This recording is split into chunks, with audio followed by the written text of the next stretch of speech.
Tonight's show is brought to you by a misunderstanding of over 11,000 people when viewing an inexplicably viral post by NWA Tourism on Facebook, Bendetti Optics, and you, our listeners.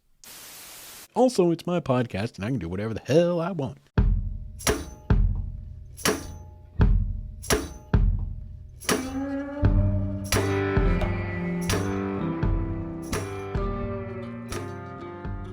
What is up, all of you wayward souls, and welcome back to the Wayward Stories podcast. Wayward Stories is the podcast where we tell the tales of our adventures and our wanderings and our wonderings. How's everyone doing tonight? Guys, we got some interesting stuff going on. So let's just start with the obvious. What the heck was that ad intro about, Justin?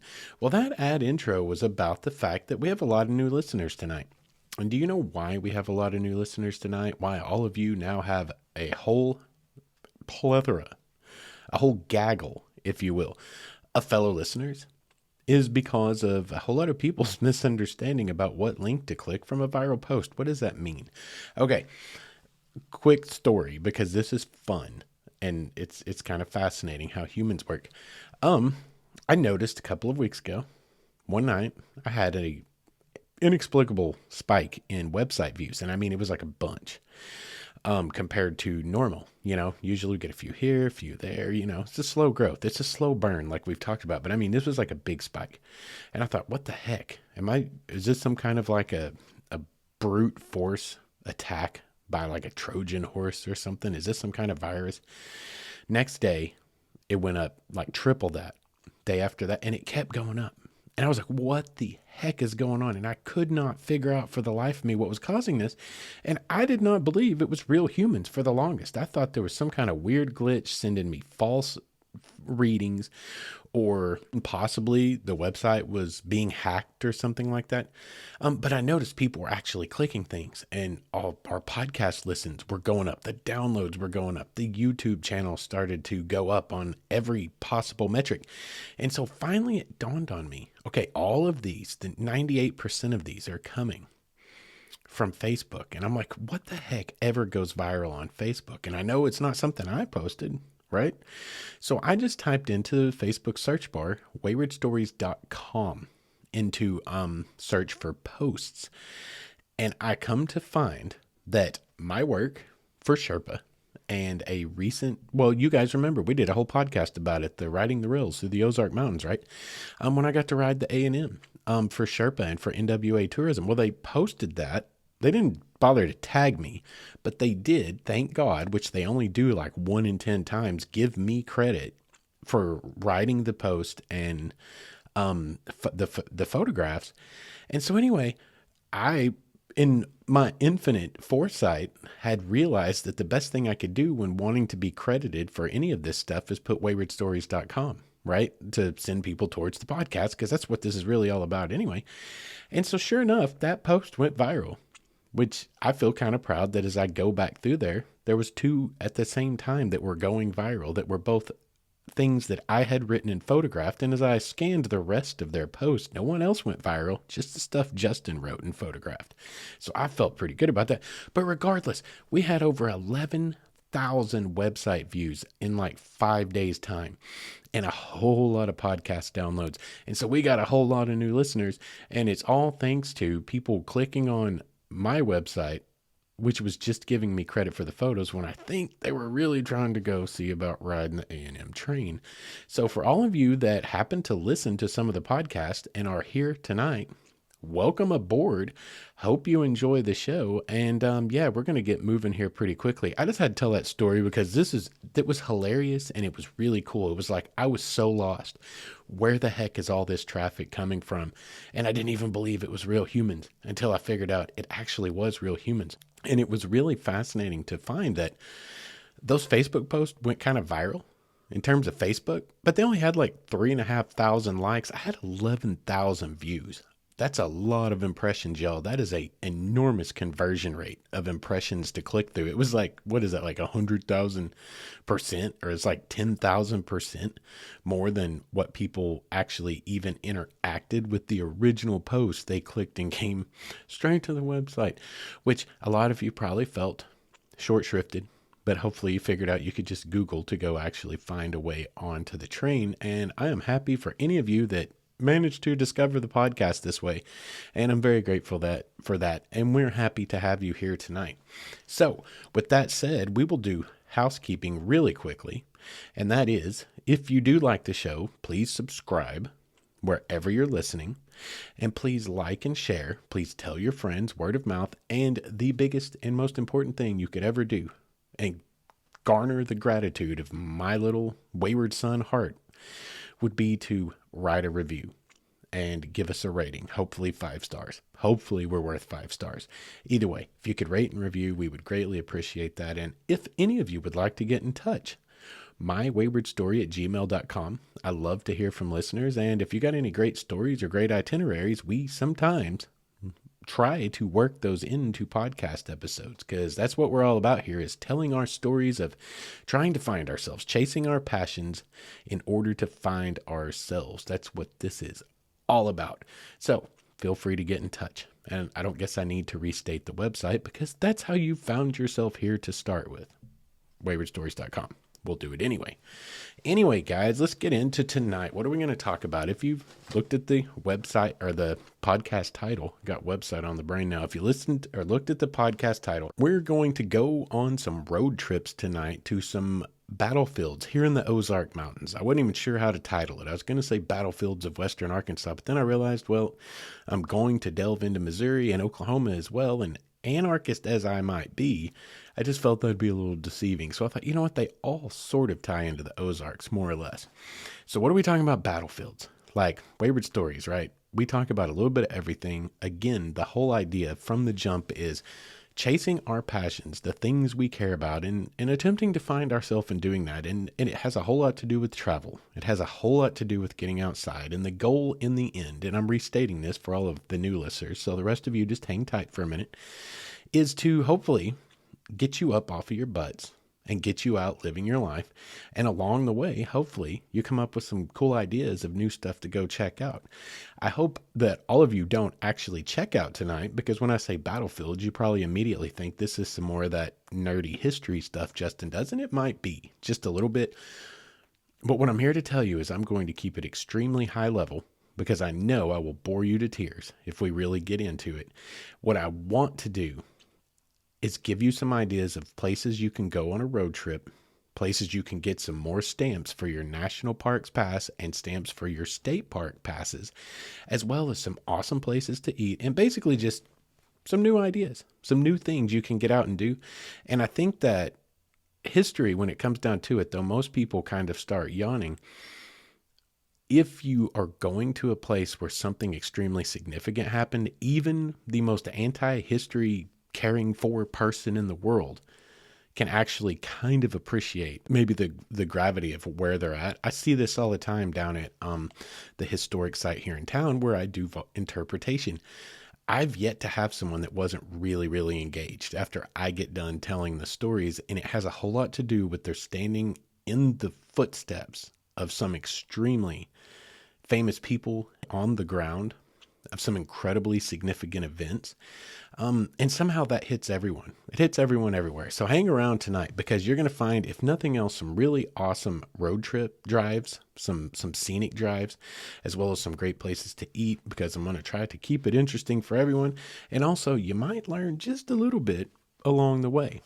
So when I say battlefields, what am I talking about? For a lot of you guys going, battlefields in Arkansas, yes, they will be Civil War. A lot of people don't realize that a lot of Civil War stuff happened west of the Mississippi River. That's kind of a joke amongst historians, is, of course, the Civil War didn't happen west of the Mississippi, because it doesn't get any attention, because we don't have any Bull Runs, right? Or Antietam's, or Gettysburg, names that even people who don't care know. They had some massive battles out here, but over here in Arkansas, in Missouri, and Oklahoma, which was the Indian Territory at the time, and even out into New Mexico, There was Civil War stuff going on, guys, even out in California. But we had some battles here, some pretty decent ones with a lot of people engaged and a lot of deaths. And it's really, really fascinating, which is I feel like my history teachers in high school super like failed me because like you want to talk about perfect, like engaging teachable material is like, guys, do you know that you live literally on this battlefield right next to it? Or you can go over here and see this place and this major event happened and blah, blah, blah. Like that right there would engage a lot more people. And I never knew any of this, except for driving by little, state historical society markers on the side of the road that say the Battle of like Backbone Mountain. So anyway, believe it or not, there is some significant things that happened here in the western half of the state, all throughout our beautiful Ozark Mountains. And there are some great scenic drives you can take. And we're going to talk about a pretty good handful of those tonight. And like I said, don't worry. I'm going to keep it very, very high level on the historical aspect of it so as not to bore all of you to sleep. We're going to try to keep it pretty quick paced. And I'm going to tell you just a few little vignette stories to go with each one to really kind of make it real for you. So what is the first place we're going to talk about tonight? We're going to start in Missouri, actually, because it kind of kicks everything off for Civil War action happening here in western Arkansas and in Missouri. And there's a lot that went on in Missouri. Missouri ended up being like the third most fought over state in the entire United States. Well, on the entire continent at that point, because we had secession. It wasn't the United States anymore. Half of them weren't. But Missouri ended up being a hotly contested battleground with a lot of fights because it was sharply divided, pro-slave, anti-slave. It was a very fought over state. So a lot happened there, but we're only going to touch on one place that ties into this very kind of western Arkansas theater of the battles. And that is Wilson's Creek National Battlefield. Super cool place. Went on a trip there. Actually ended up being on Memorial Day by accident. It wasn't like planned that way. But Jessica and I ended up at Wilson's Creek on Memorial Day for one of things to do and happened to stumble into what they call their Luminaries tour. And it was super cool. And that's what our little vignette story of this battlefield is going to cover. But first, let me give you the high points of Wilson's Creek and why you might find it of interest. Number one, it's in a beautiful setting. It's in the Ozark Mountains. It's in southern Missouri. It's a beautiful, beautiful place to drive. It's extremely scenic. It was a pretty significant battle at the time. There was over 18,000 men engaged between the Confederates and the Union and all the home guards and the volunteer units and everything else. 18,000 is a ton of people. And there was between 2,300 and like 2,800 casualties. And you get into that a lot in Civil War stuff is one side reports this many, the other reports this many. And there were so many people that went MIA, so many people are taken prisoner, so many people that died later. It's really hard to tell sometimes. And we're talking about massive numbers of people. So between 2,300 and 2,500 people killed in this engagement that had over 18,000 people in it. It was a big damn deal. And what you get to do is drive through this battlefield. It is a driving tour that is, 4.9 miles long. And along the way, there are several places you can stop, and it will tell you all about where you are at. Like number one stop is Gibson's Mill, and it will say something like this. The Confederate camp's northern end was here. Missouri State Guard headquartered, 2,500 man division here, etc., etc. It'll go as deep as you want it to. You can keep it high level or you can really get into the nuts and bolts. But of all the places at Wilson's Creek that are really, really interesting to check out, the Ray House in Cornfield was a super interesting place. It is a house that was setting just off of the battlefield, and there was a family there. If you go there, you will see their story interpreted. You'll find out all kinds of little snippets about who was where. That's one of the things about the Civil War, guys. It really tore into civilian life in a lot of places. There were some places the battlefield was mostly an empty battlefield, but there were some places they were fighting right through the heart of a town, and it affected people in a very real way, as we're going to see in a few little instances tonight. But from this location, you can see this man's house, the original house, and you can even stand on the porch where he watched the battle from, John Ray, and you can see where the battlefield was. And y'all, this is one of those things, when you connect on that level, when you stand somewhere like that and you know what happened, and you picture it, you can picture it. You can imagine it pretty darn easily looking across this valley with cannon fire and shells flying and bullets flying and people screaming and yells. It would be terrifying. Can you imagine seeing it from across the field, wondering, is it going to spill your way? Nobody back then knew how battles went. Nobody knew what was going to happen, that they were just going to stalemate in the field until someone gave up. Nobody knew if they were going to come raid your house and burn it and take all of your things, whoever won or whoever lost in the middle of a retreat. That must have been terrifying. And all of these people had kids, and kids were there. And we have some stories from some of those kids and the things they saw and heard. It's really, really powerful stuff. It really, really makes you think, and it really, really gives you some perspective on modern day, in our modern lives, and it makes you think about humanity and what humans are capable of. It's pretty fascinating stuff. Of all the places that you can stop here, the Ray House in Cornfield is one that I definitely recommend. It's an easy stop. The other one is the Edwards Cabin and Price's headquarters, because this requires a little bit of hike, and it'll get your butt out of the car and get you hiking down into a beautiful valley. We hiked down into this valley. It's not a super long hike. I don't have it here in front of me, but it's not a super long hike. And you get down into the valley. It's gorgeous. There was a buck chasing a doe through the field when we walked down there, when we were there. And you cross this creek, and there were deer in the creek, and that was beautiful. And then you walk over to this little cabin that's in the middle of this giant field just off of the creek. And it's a very serene setting, but you also get to see, interpreted for you, what was going on there. And that was like the vast majority of, I believe it was the Confederates forces. It was the Confederates forces that were basically camping in that valley when they had this surprise attack launched on them by the Union forces. And you're standing right in the middle of it, guys. You're standing where they were. And it connects. It connects. Is all I'm saying is it connects. And it's a beautiful scene. If nothing else, it's a beautiful scene and a great place to do some bird watching, some wildlife photography, and really kind of let your imagination go. There are several other places along the battlefield, but the last place we're going to talk about tonight, for the sake of brevity, for the sake of not boring you all to sleep, and for the sake of moving on to the other stops as we go along through tonight, the other locations, is going to be Bloody Hill. And that is where the majority of the fighting occurred at Wilson's Creek. And it was a big dang deal, guys. It was a big deal. This is where the most people died. This is where the hottest fighting occurred. And it's kind of crazy to think about. The Union had a stronghold on the top of this ridge, and the Confederates just kept throwing themselves at them. And it was a lot of carnage. And during this battle, the very first Union general of the entire war was killed. And not the first Union. He wasn't the first Union general, but he was the first one that was killed in the entire Civil War, and that was Nathaniel Lyon. And he died there on the battlefield. There's also a sinkhole that you can hike to where 30 Union soldiers were buried quite hastily. They were later exhumed and taken elsewhere, but that sinkhole still exists.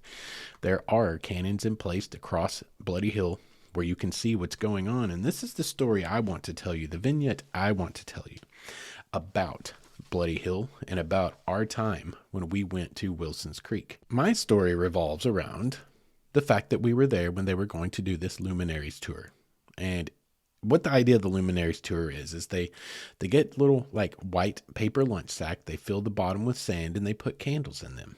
LED lights, flashlights were in our situation. And of course they light them up, and then after dark, they have these little lights, these little glowing white lights spread all over the battlefields where men fell. And it's not like exactly where someone died, but they're spread out across the battlefield where people died. And it's quite a moving thing to see. And here, where we had upwards of 2,300 people die in this battle, you can imagine they're spread all over the battlefield and from the right locations. It's really kind of, it's really a moving sight. Already said it, but that's what it is. It's a moving sight to see. We just happened to be there by accident, not on purpose, on this day while they were doing this. And fortunately for us, the park staff there was awesome and was willing to let us hang around, even though this was a reservations only tour you had to take by bus, and we kind of like backdoored our way in. I said, hey, well, when does the park close? 5 o'clock. Okay, there's 4.9 mile drive around. Are you gonna lock us in if we're out there at the battlefield? Is it's getting dark? And they're like, no, we're sure the Rangers, we're gonna come around and we're gonna do a sweep to get everyone on out after we close the park before the bus comes through. So you guys just hang around as long as you want until, we get rid of you. So it's what we did. And as we hung out there, finally the Rangers showed up. It was pushing 5:30, 5:40. This is Memorial Day, 6 o'clock. I think it was around 5:40. And it's starting to get dark. And this is the story I want to tell. I went down onto the battlefield, and it is getting dark, and I am surrounded. I'm by myself, alone, in the middle of where the heaviest fighting was occurring, and I'm surrounded by these luminaries lighting up the night all across the battlefield.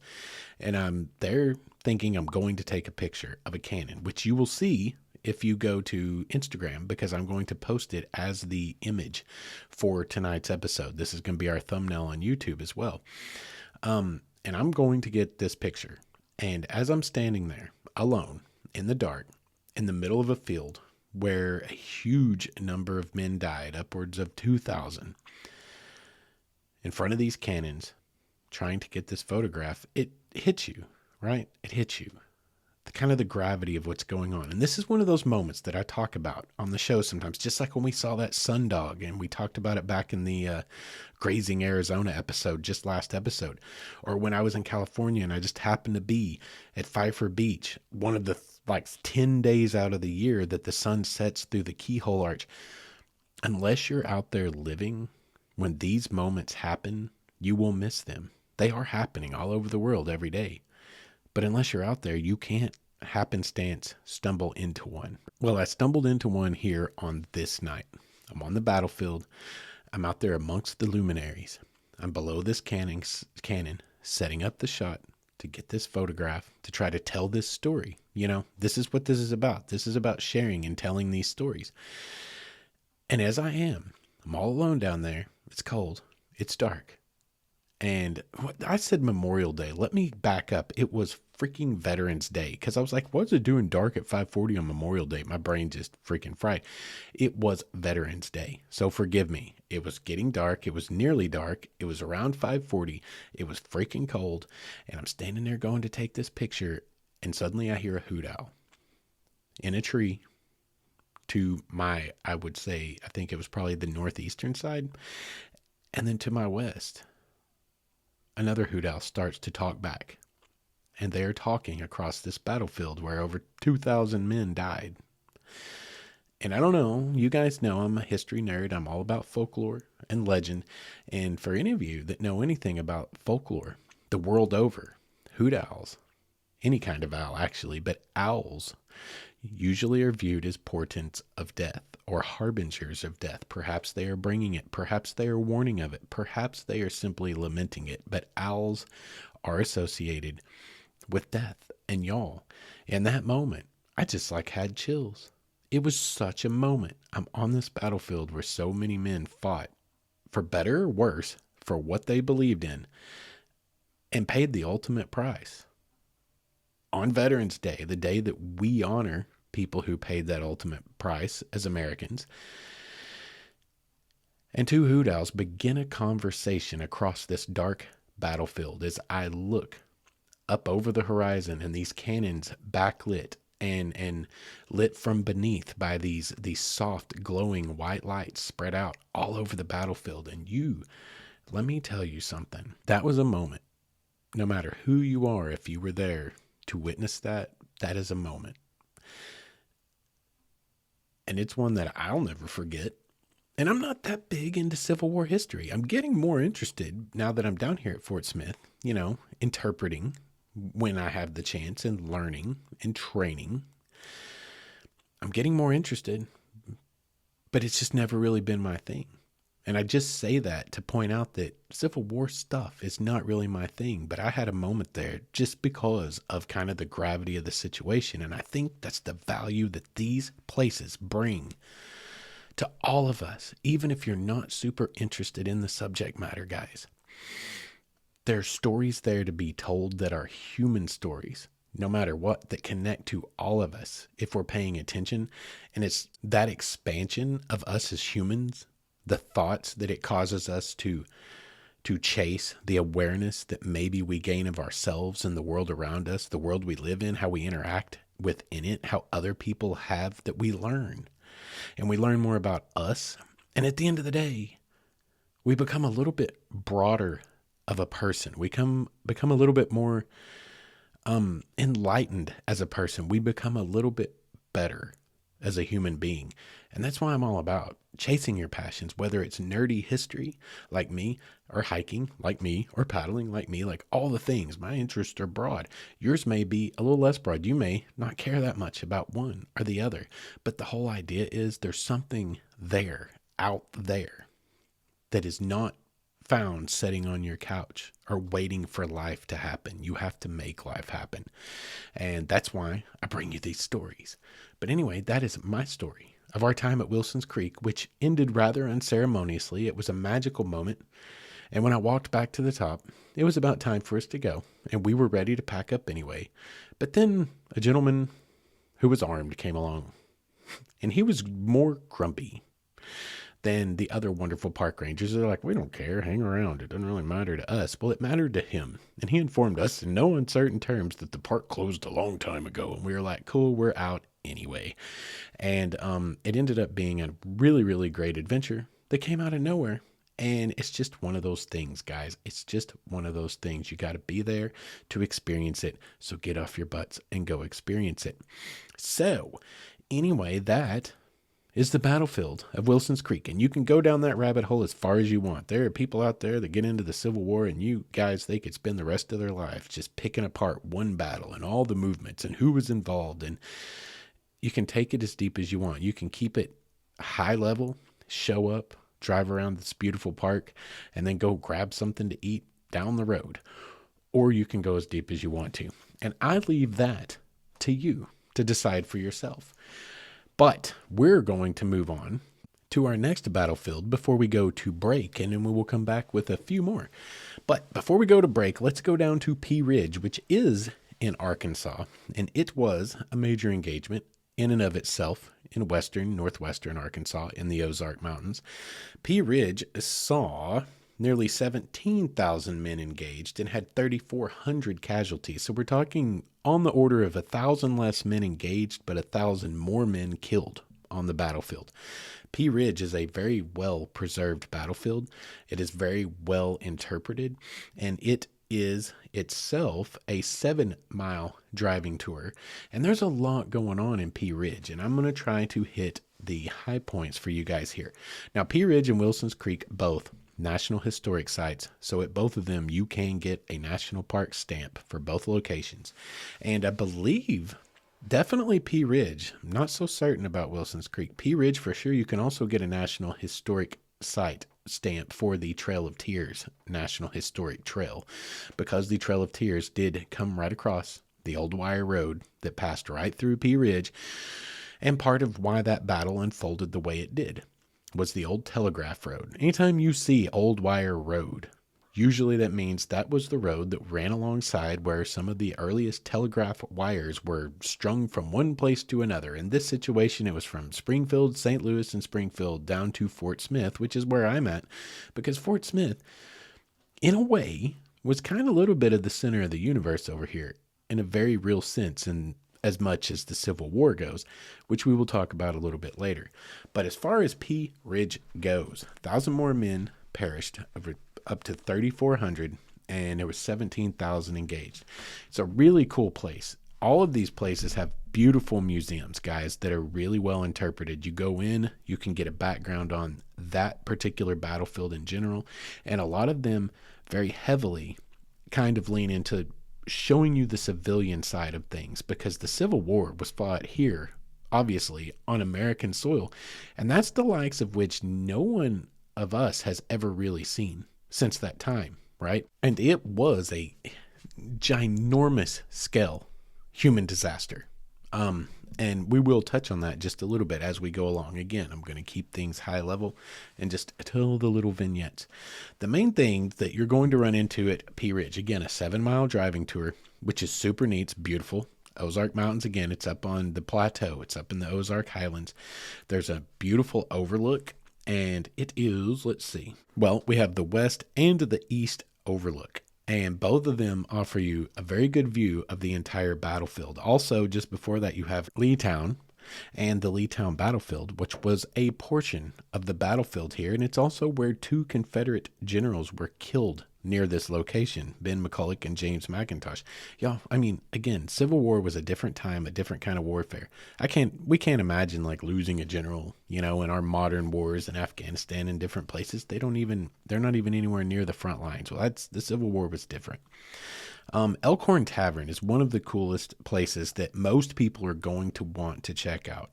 You get to Elkhorn Tavern, there's going to be a little bit of hike. It is on the original Old Wire Road. You can see the old trace. You can even hike it a little ways, and you can see Elkhorn Tavern. And it is a really neat old building.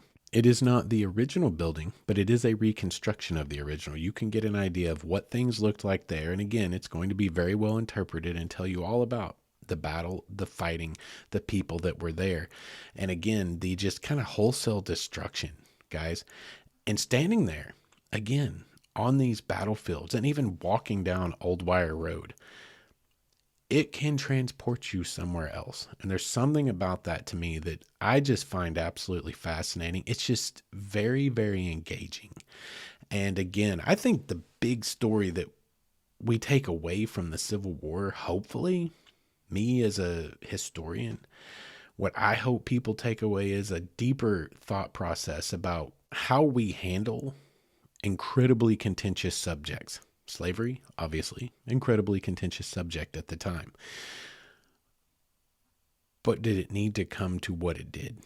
The bloodiest conflict in American history and the destruction of millions of people's livelihoods, homes, farms, fields.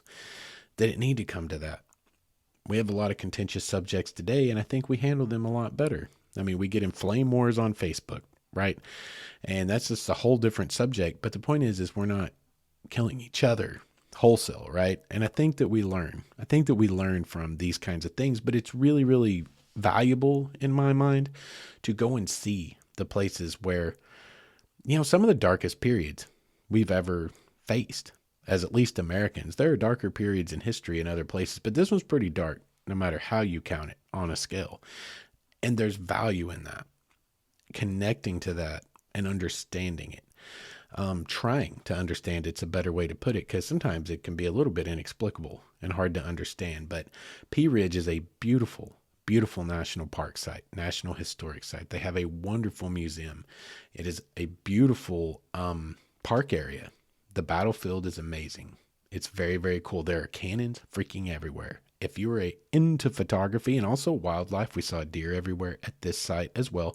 Because as with all national and state sites, it's a game refuge. No hunting, no fishing allowed. And the game know it. And you're going to get a lot of wildlife opportunities and just a lot of photograph opportunities. Got a really cool picture there of this line of cannons that stretches into the distance to the horizon as far as you can see. Anyway, Pea Ridge is an excellent battlefield to visit, and you will enjoy it very, very much. And to wrap up on Pea Ridge and take us into break, I will tell you, these two battlefields could be done in the same day. Quite possibly. Might be easier to do it on 2 days, but they could be done in the same day. They're both driving tours. They're both very, very significant places, very interesting places, very beautiful places. And with that, we are going to wrap up the first half of tonight's show, and we will come back and get into the second half, and we will try to keep things moving in the second half, because not only do I need to finish recording this and editing it so I can get on with like homework for the rest of my night, but also I don't want to keep you guys here too long tonight. So we will catch you after the break. What is up, all of you Wayward Souls? I want to tell you guys about our newest sponsor, Vendetti Optics, a brand based right here in the good old US of A, Portland, Oregon, to be exact. And I bought my first pair of Vendetti sunglasses about 1.5 years ago and fell in love with them, so much so that I got online and ordered a couple of more pair. And when I did, there was a small shipping snafu, an order fulfillment snafu, and I got on the phone, gave him a call, and guess what? I get a call back from who? One of the big men themselves, right there in Portland, from the top of the chain, have a great conversation, and we end up starting this great relationship we have. They more than made right the little snafu that occurred. And I am now a huge proponent of them because I can tell you from personal experience, they are good people.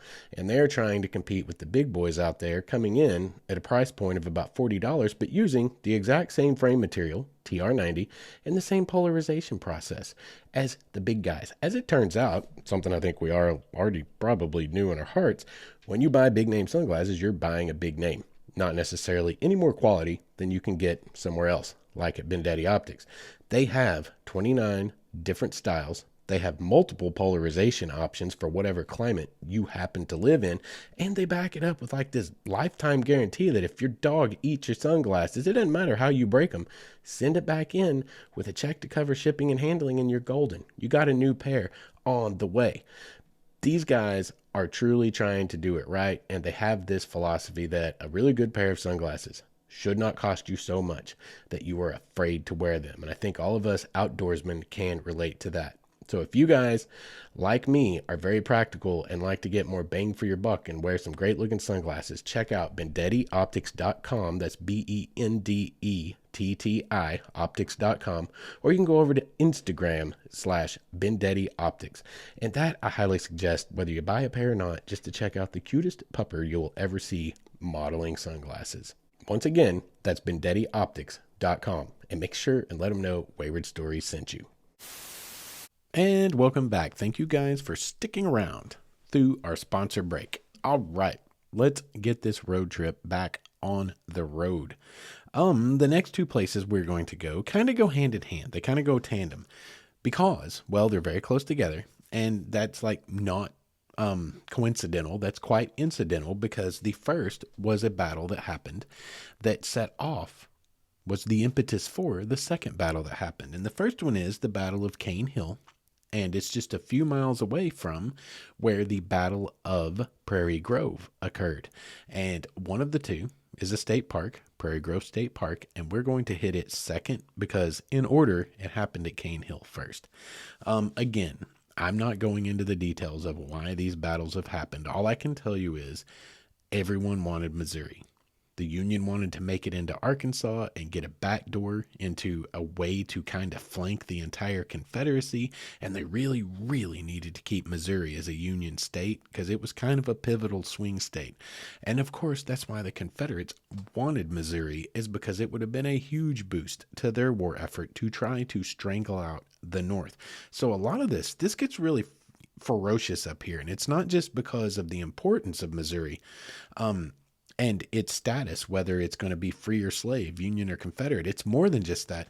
It's because Arkansas and Missouri both, and Arkansas even more so than Missouri, was very sharply divided within itself.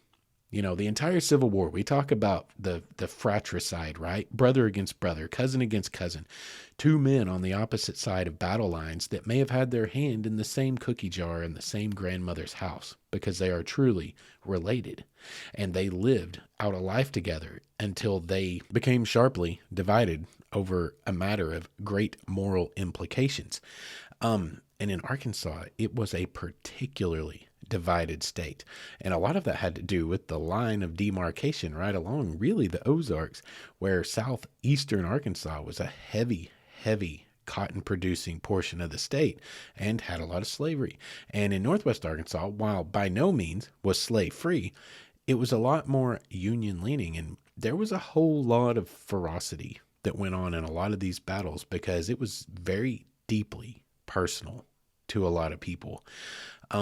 And you know, it's not pretty. But we're going to talk about real quickly, Battle of Cane Hill. Cane Hill is a beautiful little community just outside of Prairie Grove, Arkansas, just to the west of Fayetteville.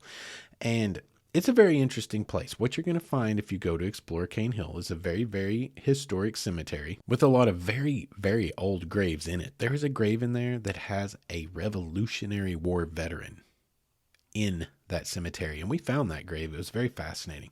They have a beautiful museum right in their old downtown area that will tell you a whole lot of the story of the settlement of Cane Hill, which in and of itself is quite fascinating. It's one of the earliest colleges in the entire state of Arkansas was in Cane Hill, which was burned to the ground during these Civil War actions. That's really going to be the story you're going to find in Cane Hill, is how it was affecting local people. And we're going to see that in Prairie Grove as well. These two battles really had a very significant impact on the civilians that were all around. People who had just been trying to live their everyday lives, and they kind of got caught in the wrong place. And these battles happened wherever they were going to happen based on, well, strategic value. Cane Hill in and of itself was a place that had a lot of mills. There was a lot there that either side in this conflict could make use of. They all needed materials. Both sides, Union and Confederate, were very poorly supplied because they were really far out in the outer reaches of their respective entities, the Confederate states and the Union states. They were far away from the hottest fighting that had, hundreds of thousands of men engaged and dying all over the place.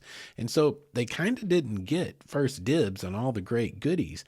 And a lot of what both armies were doing was trying to take areas just so they could hay their horses and feed their men and come up with clothing for their soldiers and gunpowder.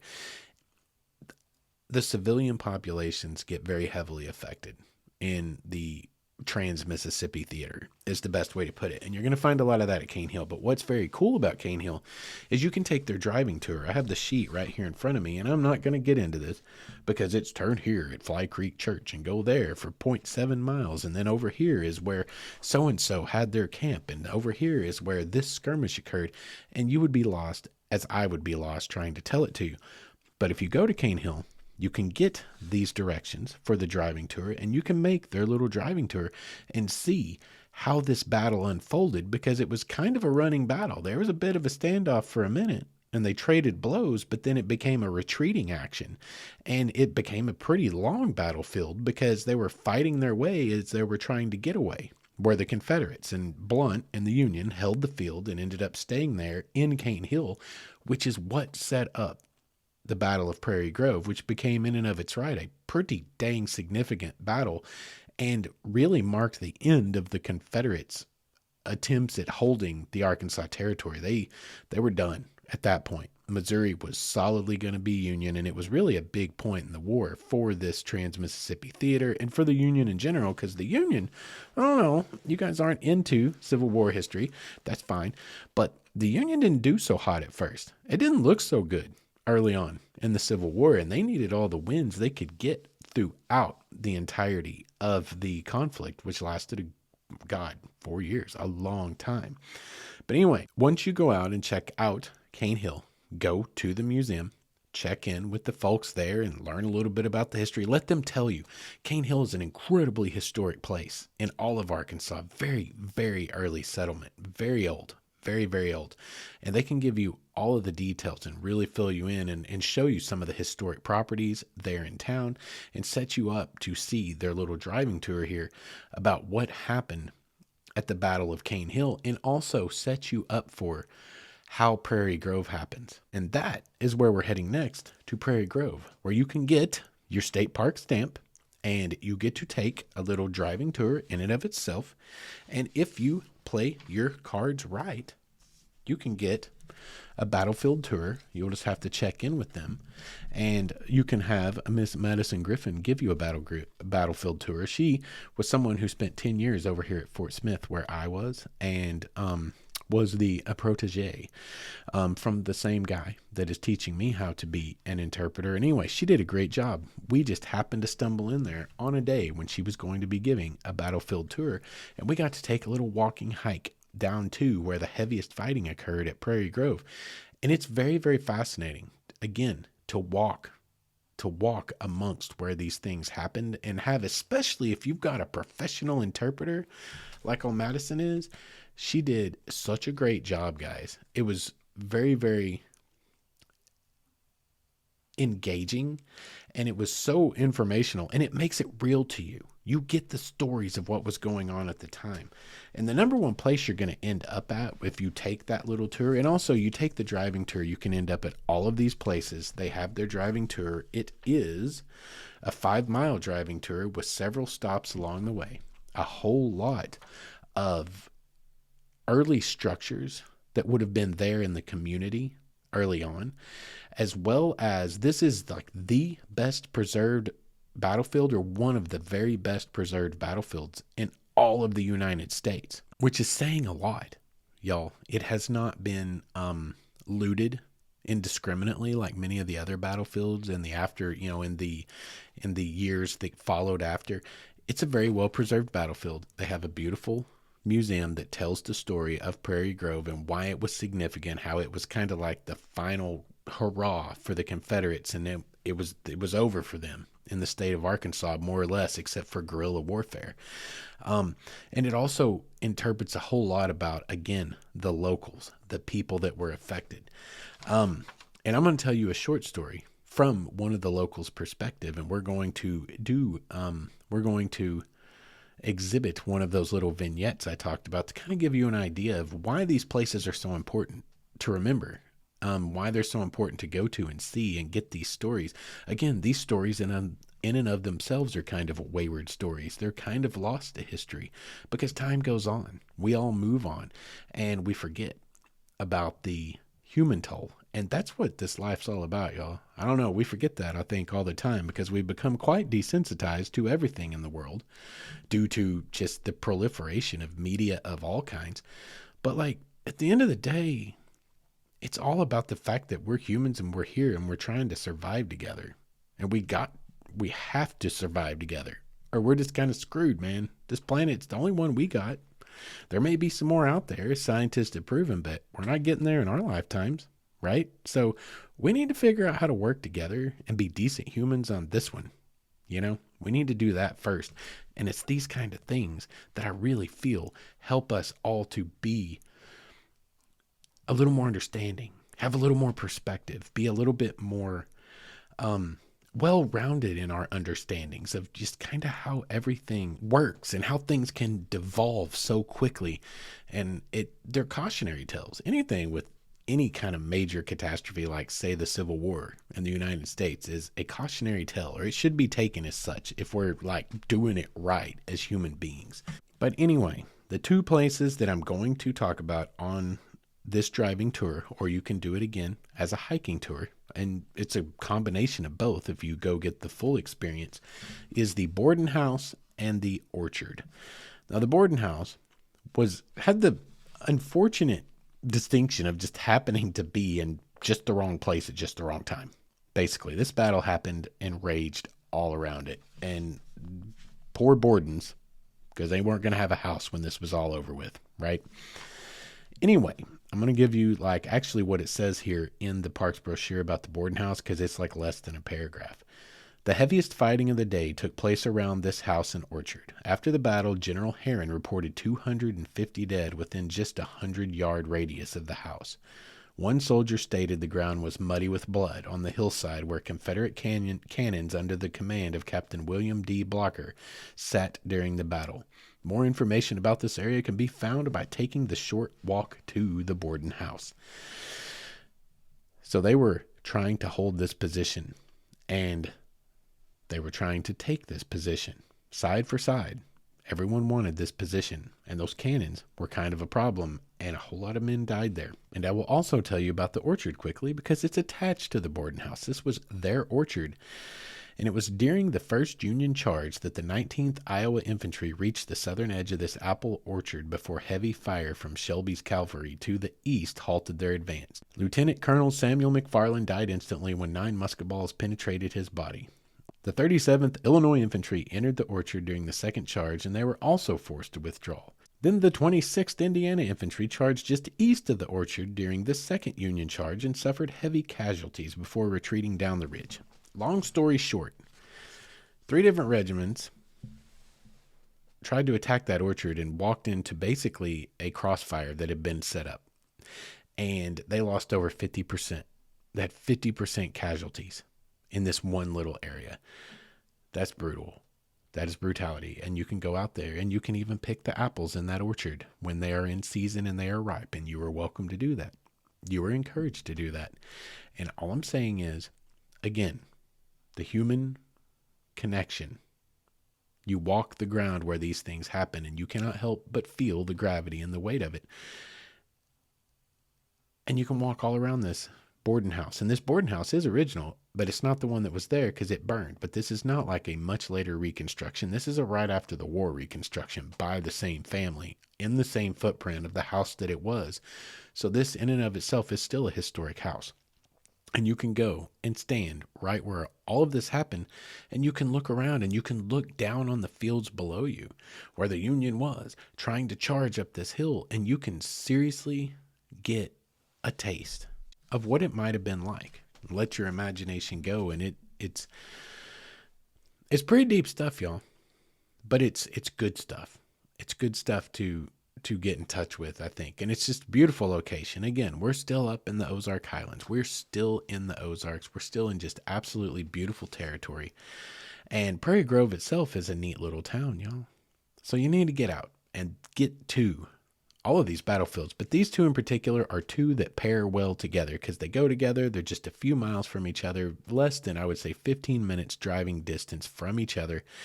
And they both have a lot of interesting things to teach you, as well as being really, really close to this food truck. See, Jessica lives in Farmington, which is just outside Prairie Grove. And I'm just going to tell you, there's a food truck in Farmington called El Jefe's. And I don't know if any of you have ever had a quesadilla, but listen, this is heaven. Okay, this is heaven in this like deep fried taco thing. It's meat and it's cheese and a little bit of heaven sprinkled in, and it's deep fried. And then you dip it in this like consomme sauce, and it's so damn good. Like, I'm addicted to them, quite literally. I've come to actually start judging how good an area's food is by how good their local food trucks quesadillas are.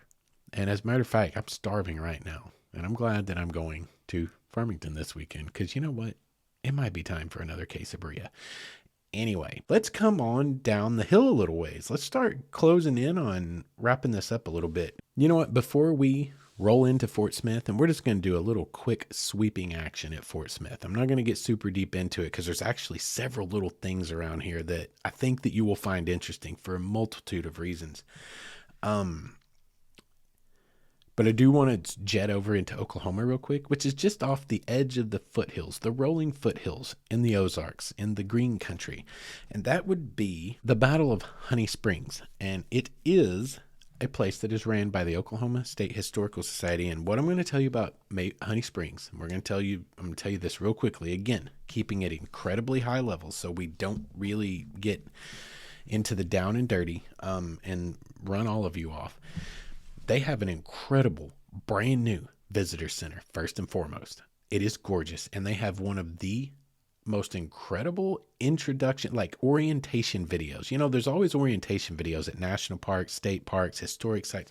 There's very often an orientation film, and they were usually filmed 35 years ago in like 1990, and they're terrible quality, but they orient you. They do a good job of orienting you, but they're kind of hard to watch. Not here. This is like they have 3 big screens on 3 walls around you. And you look at this general in front of you who is yelling at you. And you look to the left and realize he's yelling to the soldiers and getting them hyped up to go into battle. And the soldiers are on the screen next to you, but the general's in front of you and on the other side. And then there's lights. There's like soundstage lights lighting up this scene with all of these mannequins set out within the room you're in. Y'all, it is beautiful. It's one of the most interactive experiences I've ever seen. And this thing was shot, and it's like very, very much Hollywood quality type of stuff. I mean, yeah, when you're not spending enough money to get like A-list actors. You know, we don't have Tom Cruise up there doing this, but these are good actors. This is high quality footage. The sound design is incredible. It is a whole experience, this little 15-minute introduction film. And they have a beautiful visitor center altogether and museum. And the site director, which is Adam Lynn, I spent 2 hours talking to this guy. Now, you guys know me by this point. Everyone that's been around a while, it's not uncommon for old Justin to talk for 2 hours to the site supervisor or the site director or the interpreter at the site, because it's what I'm into. Is a lot of this nerdy stuff, right? But that guy knows his stuff. He's got a beautiful facility, and it sets on an incredibly significant battlefield in the Indian Territory. At the time, it was the Indian Territory. And anyway, what I'm going to tell you about this battle and why it's significant and you should check it out. Number one, they have a great little driving tour. There's some hiking involved. You can see where this battle went down. But the thing that is so significant about this battlefield, this battle itself, is this was the first battle during the Civil War where whites were the minority. These were the vast majority were colored troops, first Kansas colored, and Indian Home Guards. Everyone in this battle was a minority, fighting for their own reasons. Okay, and I'm not going to get into the details. You can go and find out for yourself, trying to keep it higher level so I don't lose you all. But white men were the minority. These were 1st Kansas colored troops and Indian Home Guards. Indians fought on both sides. Indigenous peoples fought on both sides. 1st Kansas was obviously Union. The colored troops were not ever fighting for the Confederates, I can tell you that. And this battle, it was pretty intense, but I want to read this to you. And this is why, again, these are the significant stories. These are the things that are important. Honey Springs, Indian Territory, Oklahoma, on July 17, 1863, the 1st Kansas Colored fought with courage. Union troops under General James Blunt ran into a strong Confederate force under General Douglas Cooper. After a 2-hour bloody engagement, Cooper's soldiers retreated. The 1st Kansas, which had held the center of the Union line, advanced to within 50 paces of the Confederate line and exchanged fire for some 20 minutes until the Confederates broke and ran. And here is the significant quote. General Blunt wrote after the battle, "I never saw such fighting as was done by the Negro regiment. The question that Negroes will fight is settled. Besides, they make better soldiers in every respect than any troops I have ever had under my command." That's the significance of this battle. This battle is where African American men fought for their own freedom, and did so, and distinguished themselves doing it. And that's the importance of a site like Honey Springs. And that's why you need to go and see a place like Honey Springs with your own eyes and stand on the field where that kind of bravery and courage was performed, and go see it interpreted and go and see it for yourself. And Honey Springs is, again, absolutely beautiful visitor center. It's in beautiful terrain, beautiful territory, and there's a very important story there to be told. And you can go stand right where it happened and you can connect to it. You can connect to it yourself. And that's why I brought in Honey Springs for tonight's little tour of the battlefields of the Ozarks. Again, it's not exactly in the Ozark Mountains, but it's in the foothills, and I can count it. As such, I can count it. Also, it's my podcast, and I can do whatever the hell I want. So anyway, let's move on from Honey Springs, and let's come back into Arkansas, into the river valley, just off of the plateau into the Ozarks. And I get to do this also because I wanna, because, well, this is my podcast. And I volunteer down at Fort Smith, and I am going to say you need to come. When you come and do some of these adventures, if you come over here to explore any of our Civil War battlefields, you definitely need to get to Fort Smith. Why? Well, Fort Smith had quite a role in the Civil War. There weren't a ton of big battles fought here, but it was like the place that everyone was launching out of or trying to come and get. All of these other battles that we just talked about, they were all about either taking Arkansas or taking Missouri, but everything came down to Fort Smith because Fort Smith was like this ginormously overbuilt fort on the very westernmost edge of what was America forever. And at this time, you've got this giant fort right on the confluence of like the biggest waterway coming through the heart of really the central United States and all of its tributaries. You know, the Mississippi goes straight up and down. The Missouri cuts across the northern states. This right here cuts right through the heart of everything, right through Indian Territory, right through Arkansas, all the way down to the Mississippi. And it was a crucial place. And so everyone wanted Fort Smith. And the people that had it, which was the Confederates for the first 3 years of the war, well, they had a significant advantage. And the Union was trying to get it. and come down from Missouri because they were hanging out, doing a lot of hanging out up in Springfield around the Armory, and they needed Fort Smith. And that's what a whole lot of everything that happened comes down to, is Fort Smith and its location. And that's where I get to interpret. And I love it. It's fascinating. And you guys, if any of you ever do plan to come, send me an email, mywaywardstory@gmail.com. Already mentioned that, but send me an email. Let's see if we can coordinate, because every other Sunday afternoon, that's where you'll find me. And perhaps I can give you the tour if you do want to come and explore. And also, Fort Smith is way more expansive than just Civil War stuff. Y'all, anyone watching Bass Reeves, the TV show? Historically inaccurate as a mofo, but really entertaining. And Bass was a real guy, and he was a real badass. And he was right here in Fort Smith. That's part of the story that I get to interpret. You can come be where he is. There's a lot going on in Fort Smith, so come down and see us and holler at me, and maybe I can give you a tour.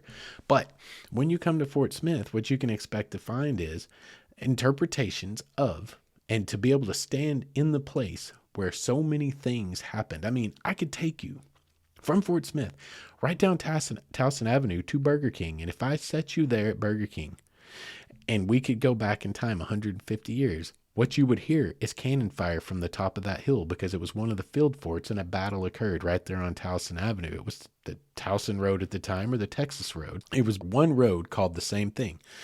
And people died right out there. There's still 2 of the rifle pits from that field fort can be seen.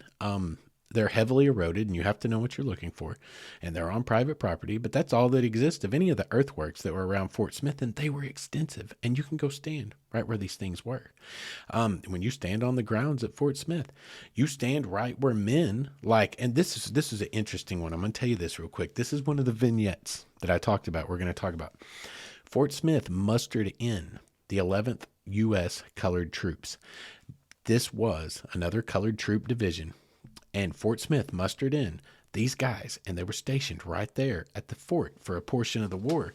And there was a battle on a place called Gunter's Prairie, just 12 miles from Fort Smith, and 3 Union soldiers were killed, 3 U.S. colored troops, and one of them's name was Stephen Arbuckle. And I just happened into this the other day by chance, and I'm going down a rabbit hole now because I want to find out where this guy's buried, because you want to talk about a story. This man was a slave in Sebastian County, here, the county that I live in, and he found a way, whether he ran away or became a freedman through just the ravages of the war, but he ended up in Fort Smith, mustering in to fight for his own freedom, and he gave his life less than a year later right across the river trying to protect a hay operation, which was hugely important, because if you don't have horses in this war, you got problems.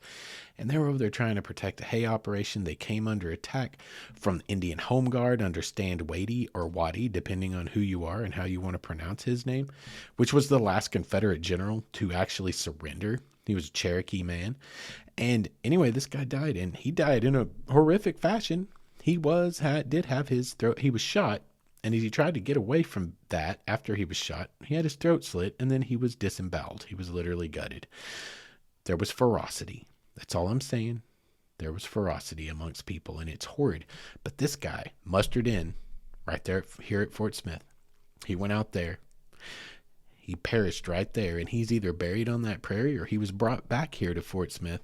And I haven't been able to find that out yet, but this is a story that I have to tell. I want to tell this story, and I have to tell it, and I've got to see it through. So I'm going to be going down a rabbit hole for a while to see if I can find out where this man is buried, because that's a story I need to be able to interpret when people come and learn about what happened here at Fort Smith. So when you're out here looking for the battlefields in Arkansas, come by Fort Smith, and we can point you in the right direction and show you where a lot of stuff happened. And there were men that died right there in Fort Smith. There was action right at Fort Smith. It wasn't huge action, but the Confederates would come up the Poteau River or on the peninsula just outside the Poteau River where the confluence is, and they would fire cannons and shoot into the fort just to harass and cause trouble. Like, there are things that really occurred right there, and you can come stand where it was and you can see it with your own eyes. And it's a great driving trip. I mean, for a matter of fact, there's a lot you can do here, guys. From right here in Fort Smith, and this is how we're going to wrap it up tonight. I'm going to touch on just a couple of things you can do here that'll take you to somewhere that'll tell a little bit more of the story of the battlefields of Arkansas, of the Ozarks, of Indian Territory, of Missouri. If you come to Fort Smith, you can come check out down at the historic site, you can find Judge Parker's courtroom. You can learn about Bass Reeves, but you can learn all about the Civil War in Arkansas. And when you're done, you can go over to Bricktown Brewery, which sits in Adelaide Hall, less than 2 blocks away. You can walk right to it. And why is that interesting? Well, one, they make good food. I'm a big fan of Bricktown. But two, now that building itself was not a witness building, but if you go in there and eat, you are literally taking up the same geospatial, like GPS coordinate of the blacksmith shop where a man created Bowie knives and armed Confederate troops with Bowie knives through the entire time that the Confederates had the fort and it was under their control. To me, that's crazy. You can go have a good meal, get you a beer if you want one, but you're also literally setting in the exact location where a man was doing the work to arm one side in the Civil War. I mean, it's the wrong side, but it's still fascinating to consider, isn't it? Isn't it? Anyway, we have a lot going on here that's fascinating. Fascinating to see if you're into those kinds of road trips. And finally, this is how we're going to wrap it up tonight. Finally. Well, you know what? One other little quick aside. You can scoot right over into Van Buren. You can go into downtown Van Buren, and they have they're super famous for all of their Victorian era buildings. There's a lot of beautiful things to take photos from. The A&M train ride, you can take the train ride out of Van Buren on the right Saturdays, just like I told you guys a few episodes ago. You can get all kinds of candy. You can do shopping. You can take all these photos. There's a lot you can do at downtown Van Buren, but one of the things you can do is stand there in Van Buren and think about how had you been standing there some 150, 60 years ago. I didn't do the math, and I don't really care to. But if you'd been standing there, if you could take a time machine back in time right there on that street, there would have been Union troops chasing Confederate troops right down that street while you were out shopping. This really happened. People had no idea what was going on because it happened so fast. But Union troops came barreling into town and chased the Confederates right down Main Street. People were walking in and out of stores. People were conducting business at the banks, and war was happening in Van Buren. And there was a little siege that happened where the Union set up cannons and where Fairview Cemetery is now, and was firing shots across the river to try to stop the Confederates who were firing shots back into the town where all the civilians were. It's insanity. Happened right there in Van Buren. And you can go check it out for yourself. And they have a lot of great places to eat too right there in downtown Van Buren. But now we're going to wrap it up. And we're going to call this an episode for tonight. And god dang, I hope I didn't bore the hell out of you guys. I hope that this doesn't turn out to be like the giant turd, the giant egg that Wayward Son laid out of all of our podcast episodes. I hope this isn't the one that sucks, since we've got a whole gaggle of new listeners who are just checking in. Let's hope this isn't the one that bombs. Anyway, we're going to wrap this up with one of the best drives anyone could ever take anywhere. And people, in fact, do come from all over the United States and the world from time to time to drive. And it is Talamina Drive, and it is down in the Ouachita Mountains. So see, I'm a little bit anarchist at heart. I named this episode for the Ozarks, but I care not for your societal conventions. And we're going to go down into the Ouachitas. Why are we going there? Talamina Scenic Drive, especially in the fall, is one of the most gorgeous drives you will ever see. It runs from Mena, Arkansas to Talahena, Oklahoma. Well, not exactly to Talahena, but it doesn't matter. Talamina Scenic Drive. And the reason we're going there, why are we going there, Justin? What's that got to do with the Civil War? Well, I'm going to tell you what it has to do with the Civil War. And this goes to show you the human impact that war has. And it makes you think about what's going on in other parts of the world, really. We start to think about how wars have happened and we have these refugee crises. We're going to Talamina Scenic Drive because there was and is evidence there of a refugee crisis. And I find it fascinating because though I cannot prove this, I have no doubt the people that ended up on top of this mountain taking refuge from the ravages of the guerrilla warfare that was just absolutely pillaging its way around western Arkansas. Again, I told you we didn't have a major engagement. Though we had some pretty hefty little skirmishes and a lot of interesting things going on in our area. Guerrilla warfare was the rule of the day down here in the River Valley. And people's lives were wrecked. There was so much destruction that neither side, whenever they had the fort, whether it was the Confederates or the Union, neither side could even feed their troops or their horses. People were starving to death because the countryside was absolutely denuded of crops and everything else for the war effort.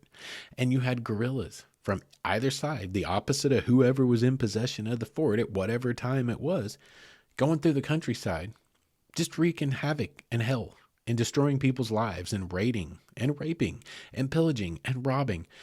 And people had no hope. And so people ran. And we had our own refugee crises, and one of those situations landed on top of Rich Mountain, and Talamina Drive runs right through the heart of it. There was a small community there of people who landed there during the Civil War who were trying to get away from the ravages of that war, which, again, in our area, they were just families trying to get away from the guerrilla warfare. Guarantee it. Can't prove it, but I promise you that's what was going on. It all matches up. But why we're going there is because up there is no longer this community. But what there is a place called Pioneer Cemetery. And Pioneer Cemetery is there from the people who settled the top of Rich Mountain as they tried to flee the war.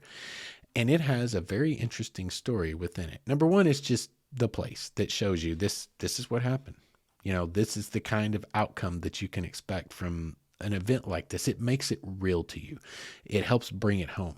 And this cemetery has one of the latest graves in it is actually the 1960s. This community lasted quite some time, but there's nothing left of it now except for this cemetery. And the one story that we know about this cemetery, and it is folklore, it is oral tradition, but it is even stated on state websites.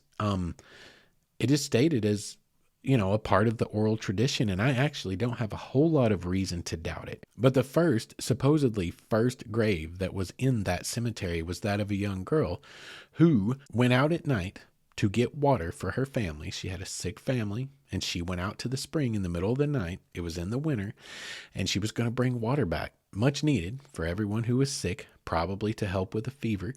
And anyway, was cornered by wolves and ended up a tree and froze to death overnight trying to wait out the wolves. And she was the first internment, supposedly, in this cemetery. And that is the story as it stands. But this cemetery is there for one reason, and one reason alone is because a lot of families were trying to get away from the ravages of the Civil War in this area. And I promise you, they were probably right down here in this river valley. And they may have even been, and this is pure speculation, so don't quote me, but they may have even been secessionist. They may have been on the side of the Confederacy because they fled south. They fled up the mountain further into the Confederacy. But either way, they were on top of this mountain trying to eke out an existence and stay the hell out of the Civil War. And Pioneer Cemetery is a place you can visit to this day and see some of these old, I mean, again, most of the headstones don't even have anything written on them. They're just rock markers. But you can see that. And it's a beautiful drive, and it's a fascinating bit of history, and you're not very far from Queen Wilhelmina State Park. And if you wanted, you could grab you one more little state park stamp to put on your passport. And did I mention it's a beautiful drive, especially in the fall? Listen, some of the best scenery you're ever going to see is the Ouachita Mountains. It is our best kept secret. The Ozarks are out of the bag, and hell, everyone doesn't. I mean, God, I don't even want to go into the Ozarks anymore. It's so crowded. I don't even want to go into the Ozarks anymore. But the Ouachitas, nobody's going into the Ouachitas, and they're just as beautiful, just as dramatic, and just as full of recreation as our fine Ozarks are, but actually even more full because pretty much the whole damn range is national forest and free for you to use however the heck you want to, for the most part, except for running moonshine. Don't do that. But anyway, guys, I think that's going to have to wrap it up for us tonight. There's a lot of stuff I missed, and I still ran long. There's a lot of things that, like I said, I tried to keep it high level, and hopefully I did. Hopefully this one's a little bit touristy. There isn't a whole lot of crazy backcountry adventure in here. This is pretty touristy. It's a driving trip, a lot of driving trips, actually. You couldn't do all this in one day, but I'm hoping it gave you a good high level overview of an interesting aspect of our Arkansas experience here, our Ozarks experience, our Ouachitas experience, Oklahoma, the Indian Territory, Missouri. Hopefully it's maybe exposed you to something you didn't know before, and maybe given you an idea of, something that could get you out for a weekend. take you on a little adventure and get you in touch with a little known aspect of our history. And I say that with a clear conscience because I grew up here. And as I said, I think my history teachers failed miserably because I had no damn idea that there was this much that you could see with your own eyes, and they just really missed a teaching opportunity with something they could just drop you into and say, here, let me make it real for you. No idea. Up until the last 10 years, the Civil War happened somewhere over in Georgia, in my mind, in Pennsylvania. So anyway, guys, I hope that you found tonight's show interesting. Again, I hope this wasn't the turd that the Wayward Son laid, because this would be the wrong one to do it after we get this huge influx of new listeners. Hopefully you guys enjoyed it. If you did, again, please like, subscribe, rate, review. If you want to get in touch, and I heavily encourage you to, mywaywardstory@gmail.com, or go check out the website. You can get access to the Instagram, Facebook, anything else you want to, waywardstories.com. And yeah, I think that's about it. I'm just glad to have been on board with you guys tonight. It was good to be back here in the studio, good old Studio 119, home sweet home. And we'll catch you in a couple of weeks, and hopefully I can think of something to talk about between now and then. Hopefully we can get out on an adventure this weekend or something, and I'll have something fresh to bring you. But until we meet again, you guys get out. Go find you a road trip. Go find you a battlefield to explore, or whatever it is that your heart loves to do. Get out there and find yourself, but get off of that couch. And until next time, you guys remember to be good to each other.